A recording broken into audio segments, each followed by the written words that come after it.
O questionário também tem vantagens e desvantagens. Então vejam aí. Em primeiro lugar, uma desvantagem é a pequena porcentagem dos questionários que retornam.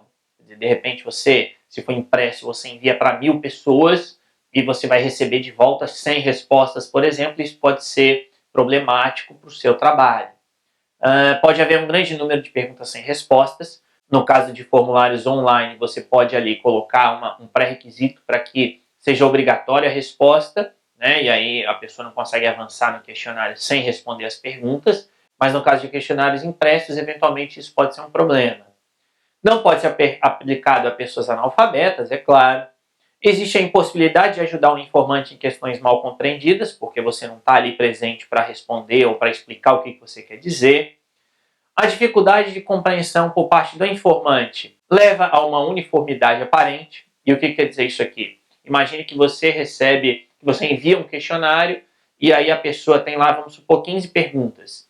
E aí a pessoa começa, ela lê a primeira, não entende muito bem, lê a segunda, não entende. Quando chega na terceira ou na quarta, veja, não porque o questionário é longo, mas porque devido à dificuldade de compreensão dela, ela resolve, eu vou responder tudo sim. E aí ela vai lá em todas as perguntas e responde sim para tudo, por exemplo. Quer dizer, você teve a resposta do questionário, mas logicamente que aquilo ali não corresponde à realidade. Então, é um problema do questionário. Outro ponto importante é que na leitura de todas as perguntas, antes de respondê-las, uma questão pode influenciar o resultado da outra. Quer dizer, imagine aqui que você queira fazer uma pergunta, queira fazer um questionário tratando sobre a pena de morte, por exemplo, aí você coloca, olha, você teve conhecimento do caso X que aconteceu no ano tal e que chocou a população, né? E aí imaginemos aqui que seja um caso grave, etc., que tenha causado uma grande comoção, a pessoa diz que sim. Se a pergunta subsequente for, por exemplo, você acredita que para crimes como esse deva haver pena de morte? Então, nesse caso, uma pergunta, logicamente, vai influenciar a outra, porque se é um caso de grande comoção nacional, as pessoas muitas vezes influenciadas ali pelo calor do momento vão responder que sim, que deve ter pena de morte nesse caso. Então, vocês têm de tomar cuidado com isso quando redigirem as perguntas de um questionário, para evitar que uma pergunta influencie o resultado da outra. Um outro problema é que a devolução tardia pode prejudicar o calendário da sua pesquisa, né? Se você tem um prazo e as respostas vêm depois, isso prejudica. O desconhecimento das circunstâncias em que foram preenchidos torna difícil o controle e a verificação. Quer dizer, você não sabe ali o espírito da pessoa, digamos assim, quando ela respondeu aquele questionário. Quer dizer, imaginem aí uma pessoa que ela tenha recém-separado e aí você está fazendo um trabalho de direito de família, por exemplo, então eventualmente a pessoa pode ali, influenciada por aquela situação da vida dela, responder as perguntas que se ela tivesse em outra situação, talvez ela respondesse de maneira diferente.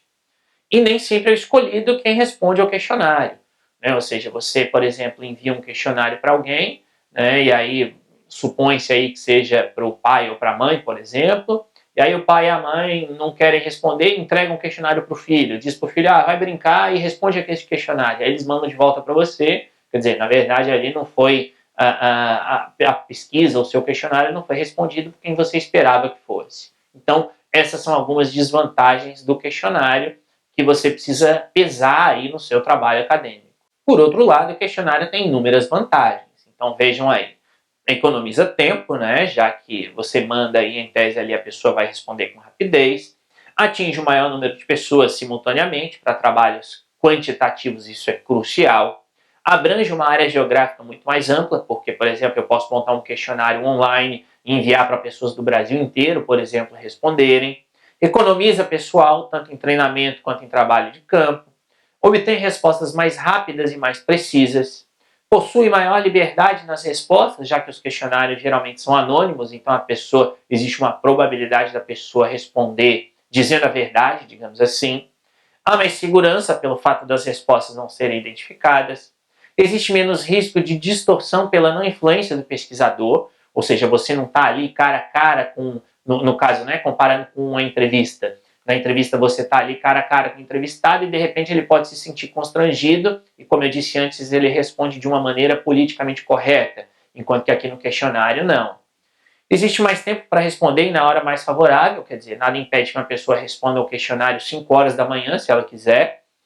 Há mais uniformidade na avaliação, em virtude da natureza impessoal do instrumento, ou seja, como as perguntas elas são fechadas, ou seja, você já vai dizer ali as possíveis respostas, é mais fácil de avaliar o resultado final, porque você tem lá 1000 questionários, e você tem então que para a questão número 1, 80% respondeu que sim e 20% respondeu que não, e ponto final, não tem nenhum subjetivismo nas respostas. E por fim, obtém respostas que materialmente seriam inacessíveis, quer dizer, é aquilo que eu falei antes, eventualmente você mora em Brasília, por exemplo, e você quer entrevistar alguém, se você escolher entrevista, que mora em São Paulo, no Rio de Janeiro, no Rio Grande do Sul, mas você não tem possibilidade de ir até lá, ou não tem a possibilidade de fazer uma videoconferência, então você acaba não obtendo aquela resposta. Agora, quando você envia, por exemplo, um questionário, você pode obter essas respostas de maneira muito mais acessível, já que ele pode ser enviado, em princípio, para qualquer pessoa, seja por um link online, né, se o questionário for online, ou por carta, por exemplo.